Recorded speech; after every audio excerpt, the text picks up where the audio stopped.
started, wanted to make a mention of another resource that we just launched on the Facebook page, as well as on our region website. And it has to do with the Paycheck Protection Plan out of the CARES Act. And again, it just came out the end of this past week and is brand new for all of us. It does have impact into the life of nonprofits and religious nonprofits. And so we certainly wanted to explore those options for you and for your congregations, and have made a page available to do that. I can grab it here so that you can see it. There we go. Frank, excuse me, this is Ruth Fox. Yes, Ruth. I'm getting a lot of background noise from some people who are not muted. Thanks, Ruth. And yes, we would ask you, if you're not chatting at this particular point, if you could just mute your microphone, that would be very, very helpful. Thanks. But again, we put together a web page that addresses information around the Paycheck Protection Program for the CARES Act. There's a number of resources on there to hopefully help you as a church family think through whether that is something that fits for you or not. The time frame is rather narrow with regard to it. The web page, if you click the link that you see on the Facebook feed, will take you to our region website, where we have a number of resources, both video as well as print pieces that have been gleaned from a number of webinars over the last 3 or 4 days that have gone out there. So you have one spot shopping, hopefully, to get the information that you need regarding that. So we'd invite you to go there as well.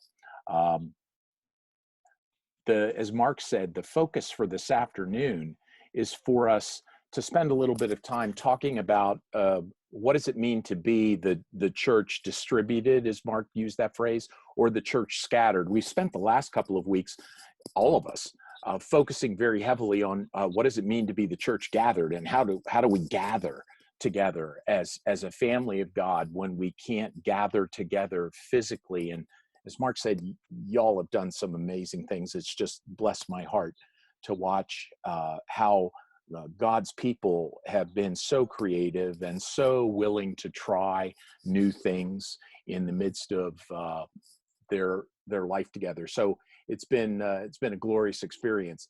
But now we want today to shift our focus and to shift our conversations around what does it mean to be the church scattered, and how do we in this day and age, when we're asked to exhibit social distancing from one another, how can we be the hands and feet of Jesus in the midst of the world in which we find ourselves? And you see again, hopefully on your screen, one of the posts that I put up the other day out of a testimony that Pastor Mark Schollert, who's from the First Baptist Church of Monongahela, had shared with me. And we've invited Mark to unmute himself and to share that, Mark, in the hope that it becomes kind of a priming of the pump as we begin to talk about what are some ways that we can be the hands and feet of Jesus in the midst of a world that is so fearfully absorbed with this pandemic. So, Mark. Hey, everybody. Good afternoon. I'm a volunteer chaplain in our local community hospital. And there's probably about 16 of us. And of course, the hospital has been closed down, and we've all been running, trying to figure out an agenda, figure out a work week, a work a day with all these new things. And so Monday, I stopped to think, I thought, boy, I haven't talked to the director of patient relations. That's who we work through at the hospital. And she sets up our schedule and our routine up there, our turn. And so I gave Renee a call and started chatting with her. And of course, she's a believer. She attends another church in the area. And we were chatting for a little bit. And I told her, I said, no, I just called to check in. And then all of a sudden she said, hey, do you think you could just put what you just shared with me? And I don't really remember a whole lot of what I said, but she said, could you write something up in an email, and I'll just kind of broadcast it to everybody inside the building, just because of all the pressure and stress. So that's what I did. I just wrote a simple email, and that was on Monday. And then Tuesday morning at about 7:30, I got an email from the CEO and president of the hospital. One of several emails I got, plus she also received other emails from other employees. But his was pretty interesting because he opened it up by saying that how easy it is to not just take a few minutes to reach out to people, and in recognizing that, you know, the needs that others have. And then he went from that and he said, you know, I got your email yesterday right at a moment when I was having a real problem just handling the circumstances we were in, and I was just groping for some kind of help, and your email came. And so I just thought, totally blown away by that. And then he would reach out to me personally and even share, you know, what impacted him and the moment he impacted him. And so, you know, it's just, there's so many opportunities that I think, sure, we have an obligation and a desire to pastor the people that we care for and we can see normally week in and week out. But I think that there's also a lot of folks out there that we don't see, don't know, and, you know, don't have necessarily a direct contact to, that just a simple text, a simple email. I've also started a morning and evening devotional that's about 9 minutes long. I do it at 6 a.m. live, and then I do another one at 9 p.m. live, Monday through Friday. And they're two different topics, but I have people following me. I have truck drivers that don't attend our church, but their spouses do. They're listening to me on their phones at all these crazy hours and tagging me and reaching out. And some of my Brazilian friends, I lived in South America for 20 years, and some of the folks from our church in Brazil, they're reaching out and they're asking me if I still speak Portuguese. They want me to do a devotional in Portuguese, which I think is really funny.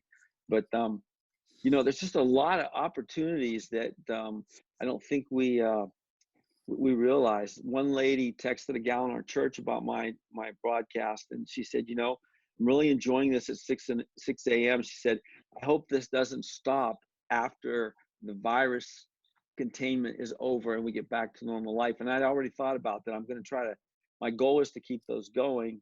I had wanted to do those for a while, and this pressured me into doing them, which is really awesome. So, man, if you have anything at all to share, it's easy to do FaceTime live on Facebook or YouTube live. You know, you just take your smartphone or the camera on your computer, and you talk for a couple of minutes from what God's placed in the wealth of your heart.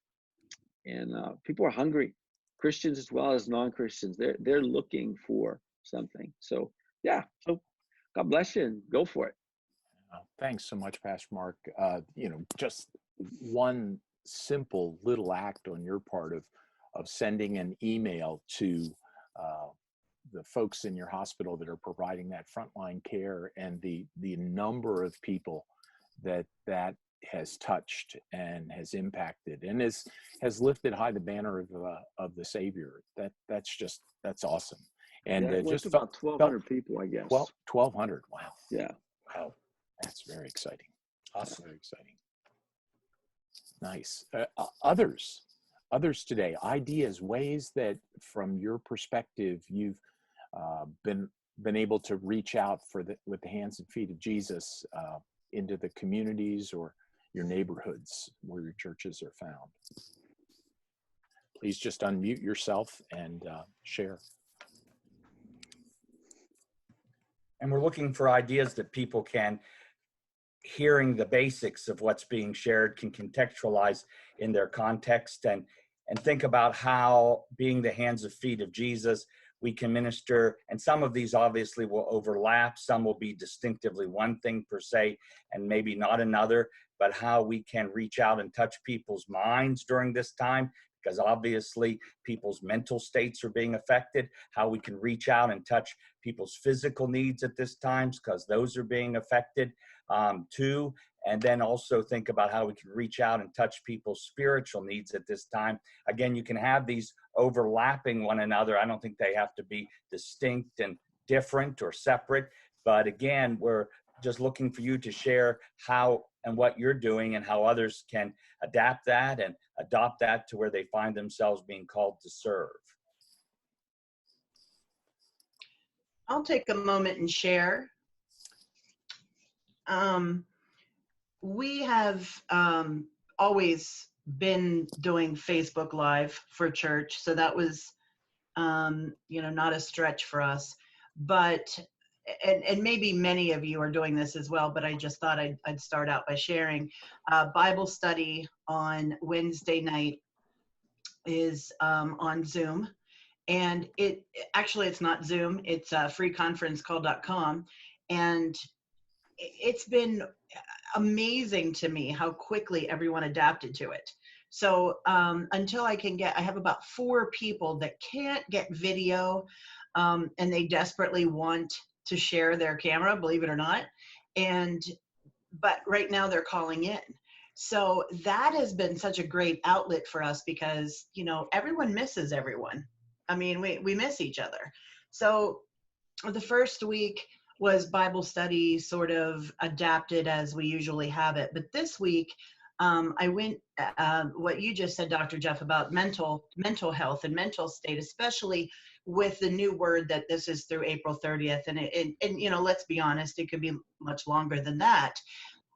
But so I started giving a chance for everyone to share how they're doing, how they're really coping, because it's not a public forum. It's our Bible study plus a few extra people that we've gathered, and I think that's really helpful for them to see their friends from Bible study. We have about 12 people tuning in so far, and remaining active. We're still missing a couple people from our regular Bible study.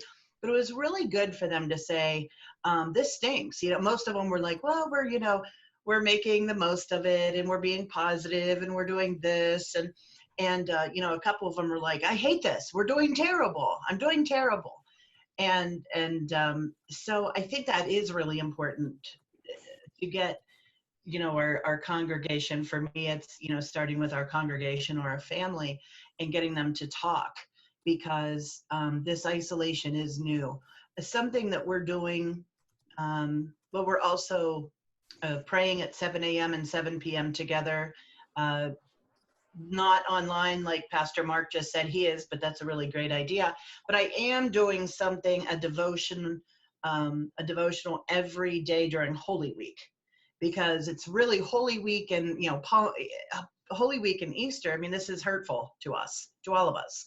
And while it may just be a traditional thing, we miss going to church and, we miss the palm branches and we miss all that stuff that comes with it. That's a very real thing that we do miss the tradition of that. So what I've challenged everyone to do is, worship in place and, worship in a way that is, I like what Pastor Mark Masurgian Smith said about deployed, and I borrowed that from somebody a few days ago, and I really love that word. The church building is closed. The people have been deployed. The church has been deployed.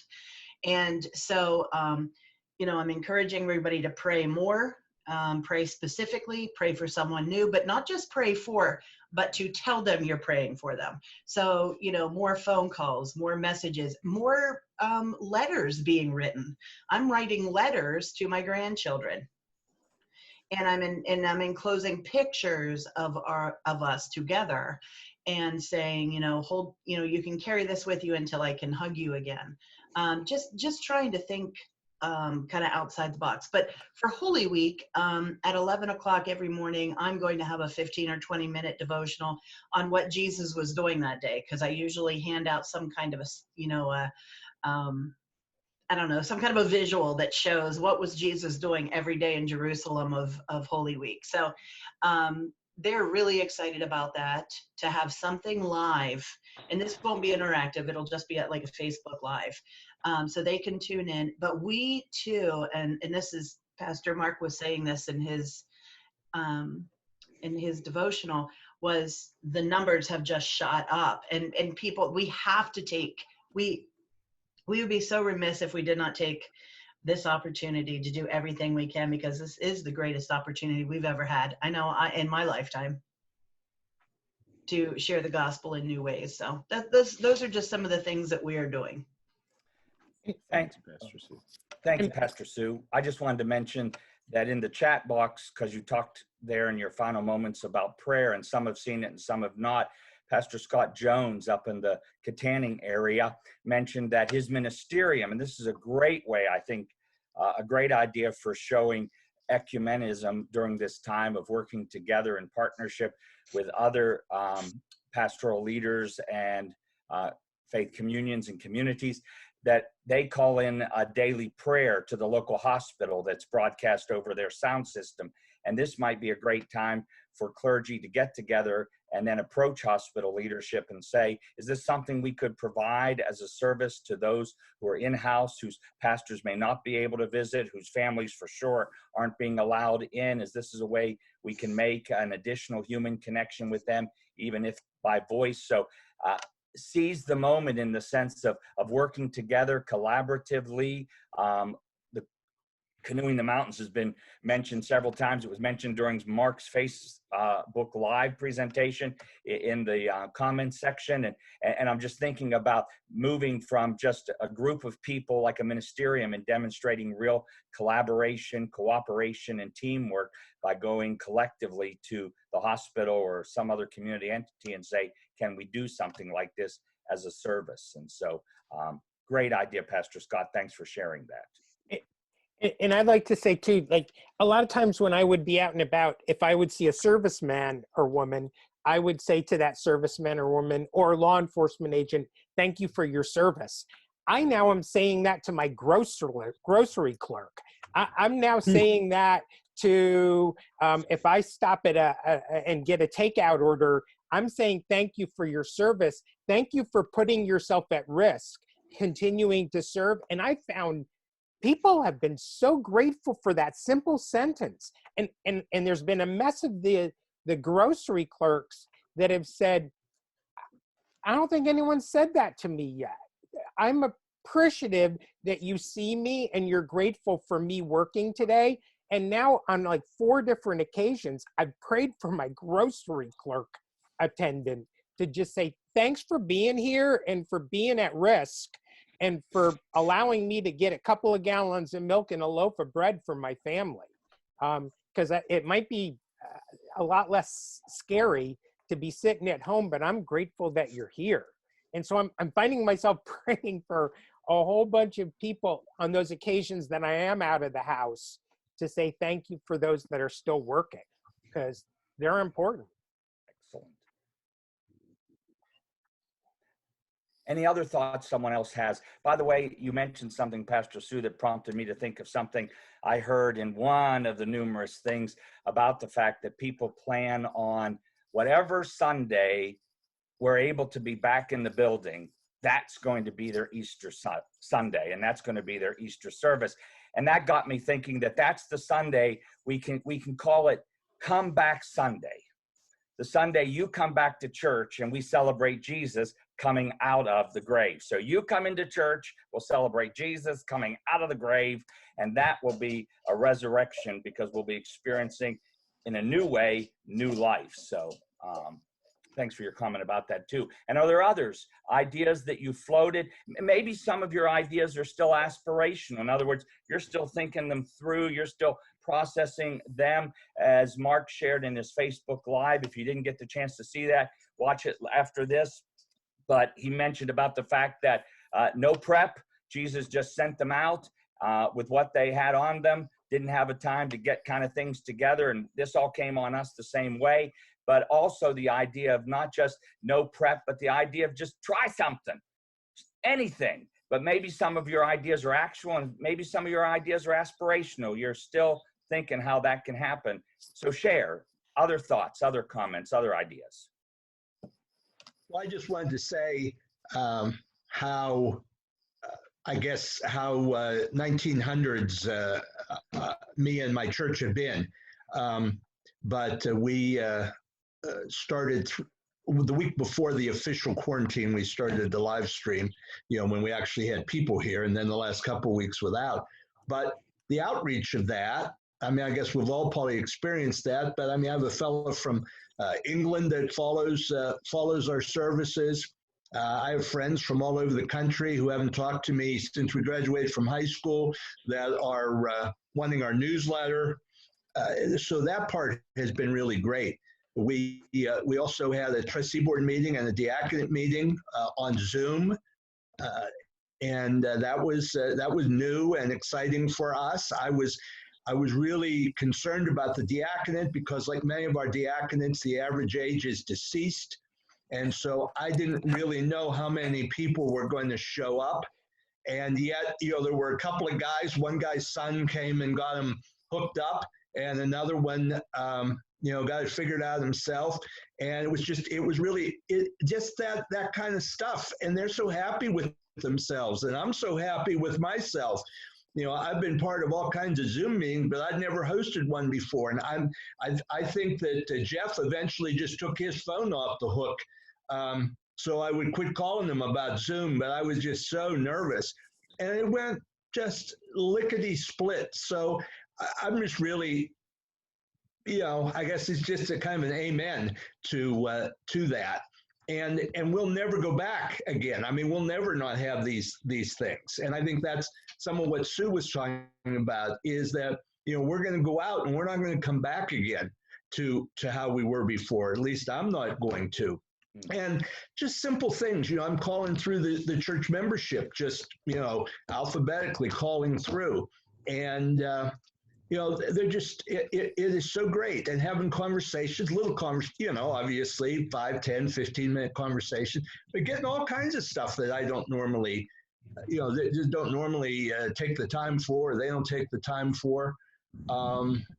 And it's been a big help to me, because I don't know about all you other pastors, but I'm addicted to my people, and not being able to have contact with them has been really tough. So that's what I have to say. Thank you, Pastor Mark. We appreciate hearing that. By the way, when you said that about connecting, I think you said England, someone was listening to you from the UK. The COVID virus has made local pastors televangelists and international speakers. So way to go. That's tremendous. And I did hear someone else share something in regard to what you said, where many pastors were calling through their own membership list. But while talking to those people, they were asking them, is there anybody that isn't connected to a church? And I know we all have more than enough to do, but that I could touch base with. And what might happen is you might form an online, on-the-phone relationship with someone during this month of April to find them showing up on that comeback Sunday in ways that you never would have had those kind of possible connections made. But doing what you're doing, like you just said, talking about calling people and your own folks, but using that as a way to say, do you know someone who's not connected with whom I can connect? And that might make an eternal difference in their lives in ways that we don't even yet know. But thank you for sharing, Mark, what you have. Are there other ideas that people have out there, other things they'd like? Oh, I see Jeff Collins has raised his hand. So go ahead, Pastor Jeff. Well, like many of you, we're struggling with the technology, and this week decided not to get even our praise team together to do anything that way. So we're having to use solo music. And if you're a dinosaur like me, you probably had not heard of anything that might enhance that. Like if I were to do something, I'd do it on just a guitar, just a piano, but they have something called pads. And if you're not a musician, you probably have never heard of them, PADS, and they're just background that you get in various keys that just kind of will fill in the music for you and just kind of make it sound a little bit more full. Say that again, or put that in the chat box, if you would, Pastor Mark, so people can, Pastor Jeff, if you would, just so that people can see that and connect with that resource, if that would help them out in their planning for Sunday services or special things going on. This, just to say too, hopefully you are able to see the sign that I have up on my screen. One of the blessings of this pandemic has been that we've found new and creative ways to connect and engage with people within our church family. But I think it also provides an opportunity for us as congregations to connect in new ways with a community where we find ourselves. And this sign is one example of what one congregation has done about trying to reach out to those in their community that are isolating themselves for a variety of reasons, perhaps because of some illness within the family, or because they are of an age that they really are fearful of going out. Some congregations have put these signs in their lawn to do that.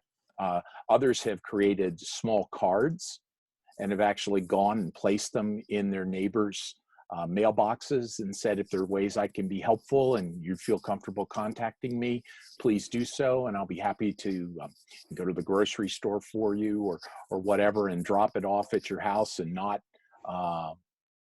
have it you come into contact with me directly. But again, ways that we can engage with our communities in some effective ways for Jesus amidst the fear that people are feeling right now. Can I tag on to that? This is Ruth Fox. One of the things that we've become aware of when you talk about people who've isolated themselves or for whatever reason is the need that some people have and are feeling more vulnerable than normal, who are single, living alone, and have really never thought about having an emergency contact person locally. They might have family that are far away, and this has made them real vulnerable. And so one of the things we've been offering to do, not pushing ourselves where we're not wanted, but we've suggested that people check with people they have a trust relationship with about if they have someone that has their information about who to call, or a doctor, or insurance. And so Chuck and I are actually doing that for a few people, and we've encouraged others to consider doing that for those that they know, whether they're in the church or outside. It's a way to reach out and provide some security for someone who might be feeling a little bit scared right now. The other thing that we've done at our church, but we've invited others to come into this Facebook group called, I mentioned it last week, it's not in verbally on the chat. We called it Quiet Quarantiners, but it's really for people who need a way to express themselves, their feelings, maybe on a daily basis or whenever they feel like it. And it's really each day someone puts up a theme for the day in this Facebook group, and then you can respond in some form of art or writing, photography. We try to make it not Pollyanna happy, but like thinking about our blessings and Thanksgiving in the midst of all this. And we've had some really interesting responses from people who are responding to those themes. It's a great idea. Thanks so much, Ruth. That's awesome. That's awesome. I like the idea. Oh, sorry, Mark. I was just going to say, I've heard on the evening news, I have appreciated some of the innovative things. I've seen some families taking kids out to do chalk drawings and having seniors come out to see that, or to see their driveway or their sidewalk decorated. What a great idea. And bringing some bags of groceries for people that are unemployed. I know one of our pastoral leaders, I think that was referenced a couple weeks ago, has given checks to her regular servers to be an encouragement and a blessing. So you were going to say, Jeff? No, I was just going to say too, and you just kind of, I'll piggyback on what you just said about in relationship to folks business wise. I think looking too for opportunities, even like those signs like we see there on the screen that Frank's provided, is a way too that we can promote because I think we have to raise awareness of our churches in the community as we then raise awareness of needs that are in the community that we can meet. And this is one way to do that in ways we maybe didn't have much per se to put on a sign before, at least not technologically, but now we can, and put those in the front yards and make ourselves available that way. But also it supports businesses. I've been trying to look for ways to support businesses out there that are still trying to make a go of it, that are still functioning. And this is one tangible way that serves us by putting our name out there, but serves them too and keeps them working as well. And that is a strong witness. So I appreciated that.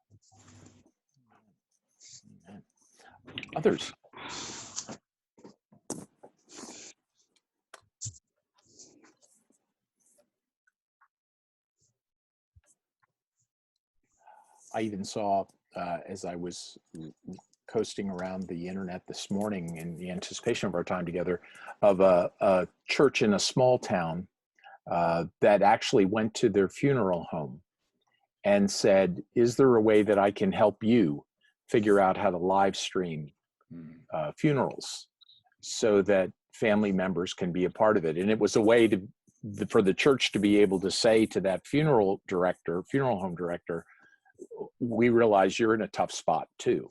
And are there ways that we can be helpful as a church family to come alongside of you and to be in partnership around this time of mourning?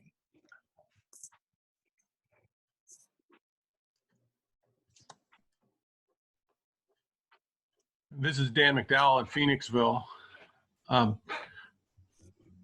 We started by dividing our congregation into care lists among the leadership team and asking them to make some kind of significant contact with each person at least once a week, which has been very helpful. Going into Holy Week, we wanted to do something special, especially in the way of communion, and aiming at Maundy Thursday and the service that we normally have that night. We, the more we thought about it, the more we felt we had to have multiple approaches in order to provide this. We were going to do, and we are going to do, a live stream broadcast, but we realized that not everybody's online.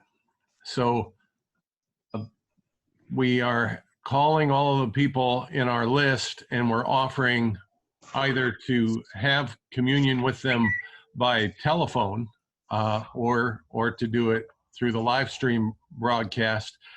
But not even everybody has a telephone. So we're lost with some people. But then we saw an article about a church that was doing drive-through prayer with just people in the community. Anybody could just drive through the parking lot, and the pastor would be there to, go outside of their car window and to pray with them. And we thought, well, we ordered the communion kits that have those self-enclosed communion cups with the wafer attached to the top, and we thought, well, why not offer that to the community? And so we're putting signs up and offering people the opportunity on Maundy Thursday to come in an hour or so before our live stream broadcast.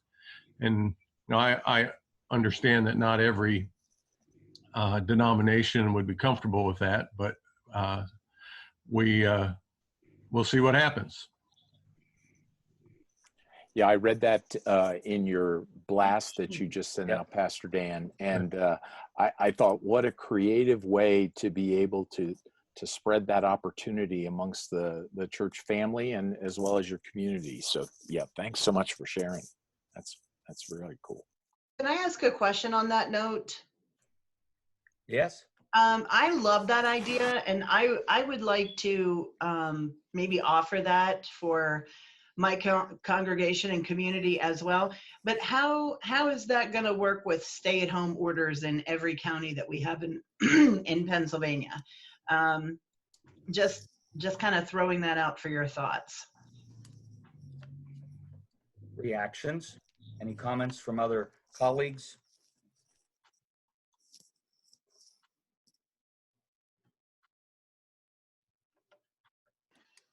Religious services are exempt under the stay-at-home order, first of all, so there's no legal reason why they can't come. But certainly we have to observe the social distancing guidelines that the CDC put out insofar as that goes, but I don't see any other reason why we couldn't do it. I would assume that there's going to be relatively few people that will want to do the drive-through option. But I don't see any other alternative for reaching people outside of the community who might not be connected to our Facebook, or I guess we could put up our website, that kind of thing. But all of this is kind of groping in the dark, isn't it? Learning as we live. Learning as we live. That's been my mantra. Actually, have it on my desk. Learning as we live. I'm not sure if anyone had brought it up before, but there was a church in Texas. There's a video online, or a number of churches that gathered in a parking lot across from their hospital, an empty lot, and they gathered in their cars with their flashers going as a community that's praying for the hospital, just to encourage the medical workers, encourage the people who are sick, who don't have anybody visiting them. They could look out their window, see across the street, and see all these cars with their lights flashing. And it really was a powerful witness. Thank you, Pastor Jeff. That's a great reminder. It says to people, we see you, you are not forgotten, you are not forsaken. Because remember, people came into this virus crisis with health needs already. And people are experiencing health needs during this virus crisis that are non-virus related, who will end up in hospitals and be alienated, isolated from their families who normally provide that emotional support. So that's a great thought. I want to piggyback just for a moment to someone's comment, Pastor Dan, as you were talking about Maundy, Thursday. I'm going to be working with one of our churches for Maundy, Thursday. And I'm sure all of you, or most of you, have seen that in-person reenactment of the Da Vinci painting where 12 guys and Jesus get around a table and each one does a narrative of who they are as the disciple, which is about a half to 3/4 of a page long, depending on which disciple it is and what we know of them from history. We're going to do that online using the painting and having a scrolling pointer go across the picture, pointing to which disciple. And we've discovered that people are more willing to participate in this online over the phone than they were in person, because they had to memorize the script in person. They can just read it from the paper. They had to dress up in costume. They don't have to do that online. And then it culminates in an online communion service with what people can just kind of use from home, and playing off of that idea that many of our missionaries in foreign fields don't have the luxury of the traditional communion elements that we have here, but they still serve communion overseas, and what they use is what they have available. And that's what we're going to be encouraging this congregation's people. And it's a way that they're going to use to invite people to come on board, because it's something different, more artsy, going back to what Ruth was talking about, that artsy kind of Facebook where people share different expressions on a daily basis of a theme. So excellent. Any others? Yeah, Jeff, just to say, Sue shared about nextdoor.com. And I certainly resonated to that, because here in Silver Spring Township, where we live, Carolyn and I are a part of that group. And she writes in the chat box, one Fred said her neighbors meet at the end of their driveway at 7 p.m. each night to pray, alone but together. And they chose to organize that through nextdoor.com. Which is a way to, again, engage with the people within your community. So I think that's another wonderful launch point for potential ministry options. So thanks, Sue, for lifting that up. Excellent.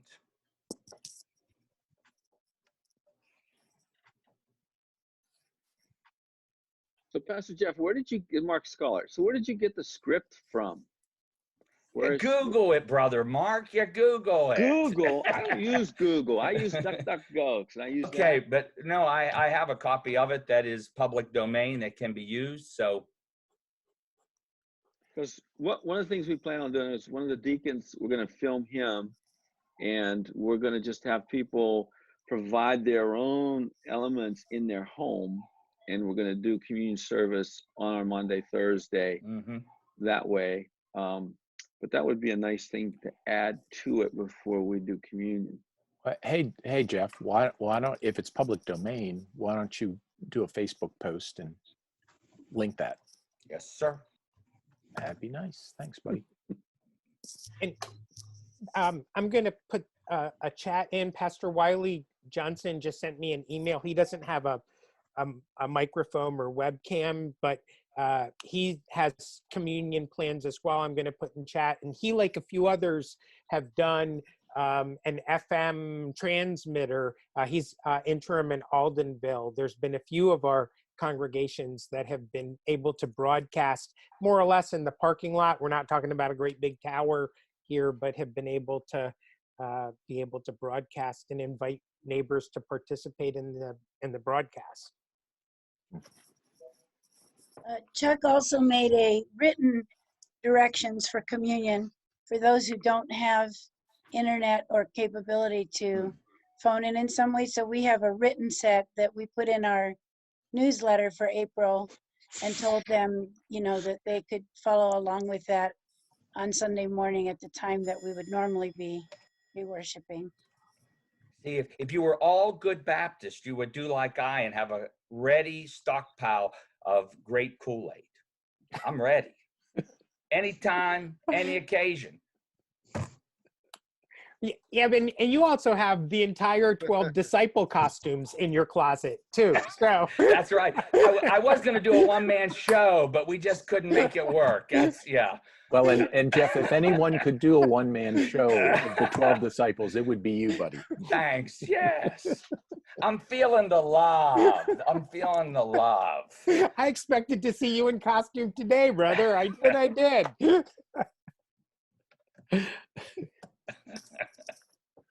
Now you've tempted me for our next time. Oh, I know I have. I've thrown down the gauntlet. I know. I suspect Batman's going to make an appearance next. What Jeff doesn't tell you is that's everyday clothes where he grew up. Yeah. I would love to have a complete stranger look at Jeff's closet and guess what he does for a living. Hey, listen, Pastor Sue, people wonder every day, even without looking in my closet, what I do for a living. So.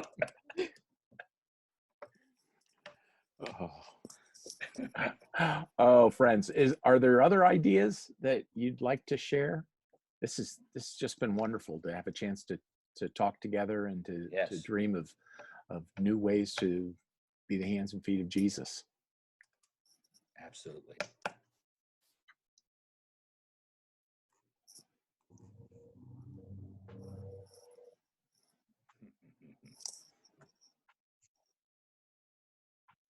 Well, Brother Jeff, I would say if we don't have any other words to share, I would say we can close out our time together. Hey, this is Jim Carpenter. Yeah, Jim.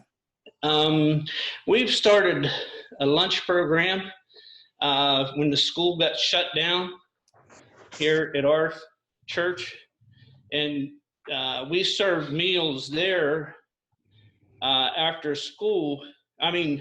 After the school was out the first week. Kathy got together with some people at our church, and we served meals to the families. We got about 160 families here. And then the second week, the school had started serving meals here. So they actually bring the meals to our fellowship hall, and we just distribute the meals. But we've got a chance to meet some families in our neighborhood that usually don't come to church. You know what I mean? Yeah. Oh, that's awesome. And so the school is still providing the meals right now. They just get an order of how many kids we have, and they bring the meals, and we just distribute them. So the kids just come in, pick the meal up, and leave and go home. Yeah. There's, so to keep the distancing.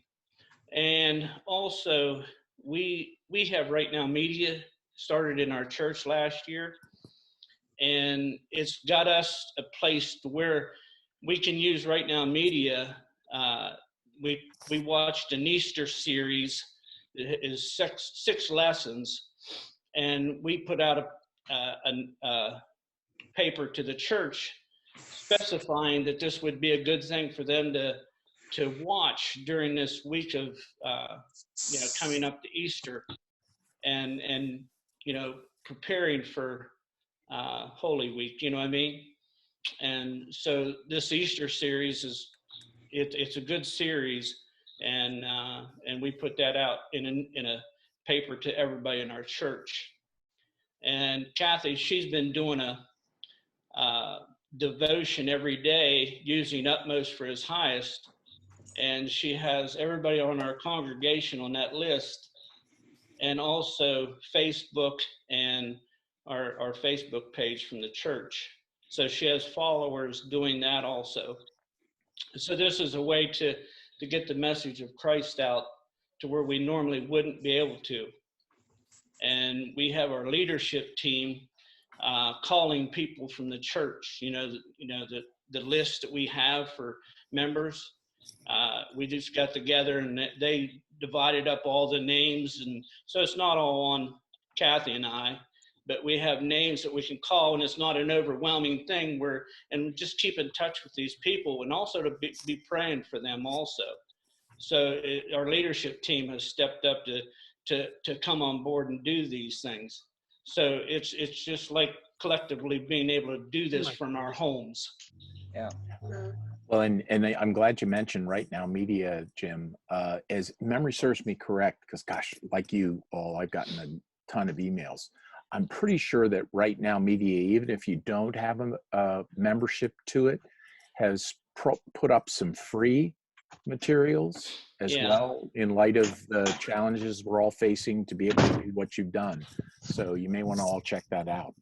Yeah, we have a subscription for our church. So under our church, they're able to go. We just give them the number that they can go in and use. So we started that last year with a Bible study, so that people wouldn't have to, if they couldn't make the Bible study, they could still watch what we were using at Bible study. So that was good. And then we had someone just yesterday come up with an idea of taking a red ribbon and putting it on our doorpost, and just coming up to Easter here and the Passover and all that, and the leadership team and I think it's a great idea. And so we thought about sending these out to everybody in our congregation, and a piece of ribbon and the story and what it's about, and tying Jesus into all this. And as a Christian, just putting this red ribbon on our doorpost, and sharing what Christ, in all this. And so we're gonna be doing that. We're gonna be sending out letters with this red ribbon to participate. So it gets the congregation, plus they have the story of what it's all about. That's cool. That's a cool idea. Thanks, Mark, for putting up the Right Now Media section. You can see there across the top, access limited library of resources. So I like the red ribbon idea, Jim. That's powerful. Yeah. So somebody in our congregation come up with it. I think it's a great idea of, not that the red ribbon is going to protect us from the coronavirus that are in our door, but we also making a stand of what we believe. So that's about all I have. Thanks for sharing, brother. Fred. Yep.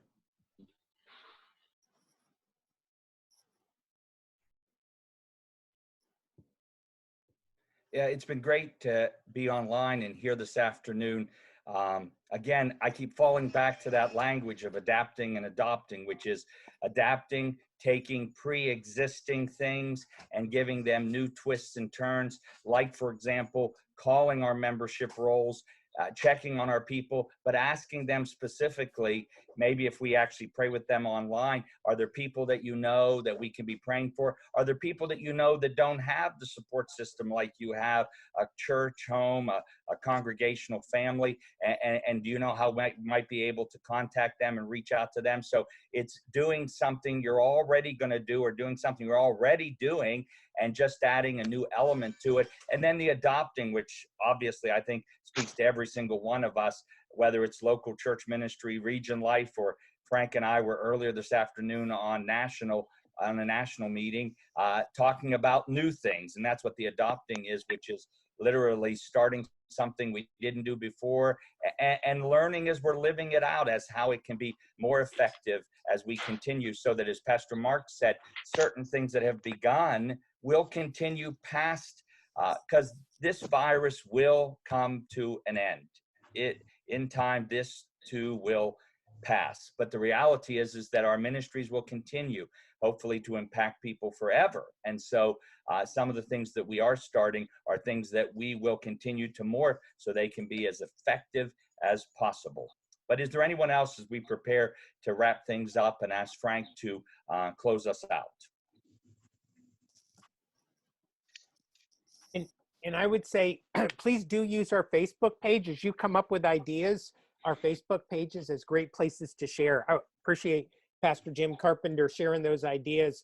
Take a few minutes and jot a post on one of our, either the Ministers Council for Pastoral Leaders directly, or our own like COVID-19 response. Great places to share and to go find ideas as well.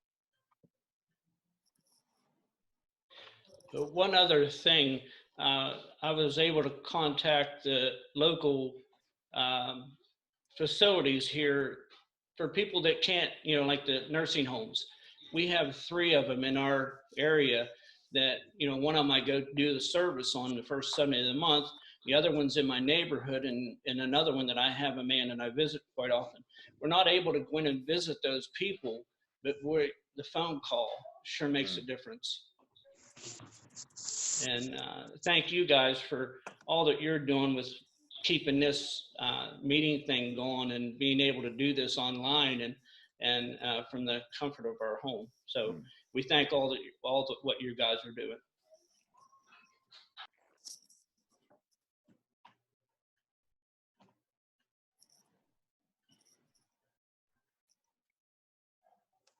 How about I close this then in a word of prayer, friends? Yeah. Mm-hmm. Gracious God, we come to you this day, Lord, with hearts that are overflowing with the wonder of your love and grace to us. Even in the midst of the challenges we face, God, this is not bigger than you. It isn't. You are Lord. You are sovereign. You are Jehovah Jireh, the great provider.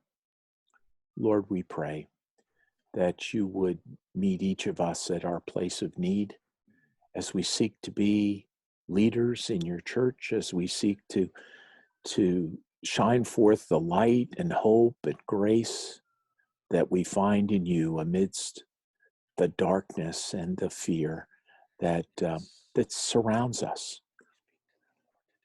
Lord, you're not caught off guard.